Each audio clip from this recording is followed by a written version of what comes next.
आपकी कॉन्स्टिट्यूएंसी में कैंडिडेट नहीं खड़ा किया, ये कह के कि प्रिया दत्त के सामने हम कैंडिडेट नहीं खड़ा करेंगे क्योंकि वो संजय दत्त की बहन है, नरगिस दत्त की बेटी है, स्वर्गीय सुनील और नरगिस दत्त की। उन्होंने मेरे पिताजी के सामने भी कैंडिडेट नहीं दिया था। Do you think as a sister you feel bad that some people or a group of people are emotionally using him and pushing him to a situation like this? See, as a sister, whatever makes him happy, whatever makes an individual happy, I mean, you have to give that person. He seems that, or he comes across as an emotionally vulnerable person. You know, he is a very emotional person. He is a extremely emotional person, and whatever he does from the heart, and he gives in a lot. To he's quite a friend's friend, I would say.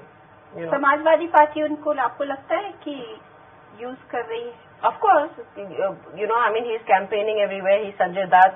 His projection of Munna Bhai, obviously they're going to use him for the campaign. For the campaign is one thing, but using him to incite is another. Any party that uses religion and uses these kind of things, I would condemn, especially of parties who call themselves secular. तो प्रिया ये बताइए कि आपको अगर जो संसदीय seat मिली, ये ठीक है कि आप काम कर रही है, लेकिन वो सुनील दत्त जी के कारण मिली, ऑब्वियसली, क्योंकि उसके वो परिवार, वो विरासत, वो सब कुछ थी। आपको लगता नहीं कि आपका भाई असल हकदार था? जी, जैसे मैंने कहा कि ये जो चीज पॉलिटिक्स में है हमेशा, विरासत और किसी की जागीर बनना, I don't believe in that. We have to get out of that whole system of किसी की जागीर और किसी की विरासत। I was lucky, really, to tell you the truth, and without intentionally wanting to get into politics, कि ये seat मुझे मिली because जितना काम मेरे पिताजी ने किया था और जो लोगों की भावना थी, and otherwise I was not prepared to fight this election because I was 4 months pregnant at that time.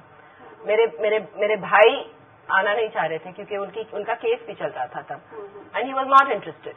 He was more, he had a very career was going very well and things were going fine, and लेकिन I think लोगों का जो भावनाएं थी, and they had seen me working with my father, so identification हो गया मेरे पिताजी के साथ।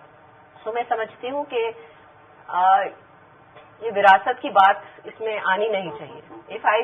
if people feel I'm worthy, I will win. If people feel I'm not worthy, I won't win. ऐसा क्या हुआ कि भाई और बहन के बीच में इतनी दूरियां आ गई इस तरीके? नहीं, आपको किसने कहा कि दूरियां आ गई? ये I think it's a media hype.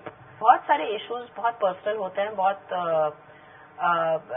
भाई बहन के बीच होते हैं, और ऐसी कोई किस्म की दूरी नहीं आई है। नहीं, देखिए, मीडिया का परसेप्शन भी वो है, जो मीडिया के दिमाग में क्या इमेज है, याद वो है कि जब संजय दत्त जेल में थे तो दोनों बहनें बिल्कुल दिन रात लगी हुई थी और उसके लिए लड़ रही थी, उसके लिए सब कुछ कर रही थी। फिर ऐसा क्या हुआ कि जब भाई ने शादी की तो उन दोनों बहनों को बुलाया नहीं? मतलब बट आप जानते हैं कि पहली बार भी जब उन्होंने शादी की हम थे नहीं वहाँ। भाई बहनों का बड़ा अच्छा रिश्ता है और बहनें शायद ये कभी नहीं चाहती कि कोई दूसरी वुमेन सामने आए।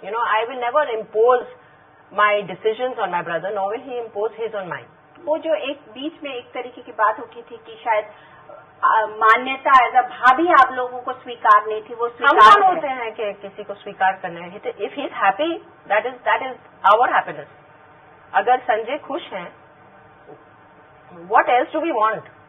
अगर आप कह रही हैं कि दो बहनें भाई के साथ इन हिज टफेस्ट टाइम वो standing together, we were standing for his happiness, and today if he's found this happiness somewhere, why should we feel hurt about it?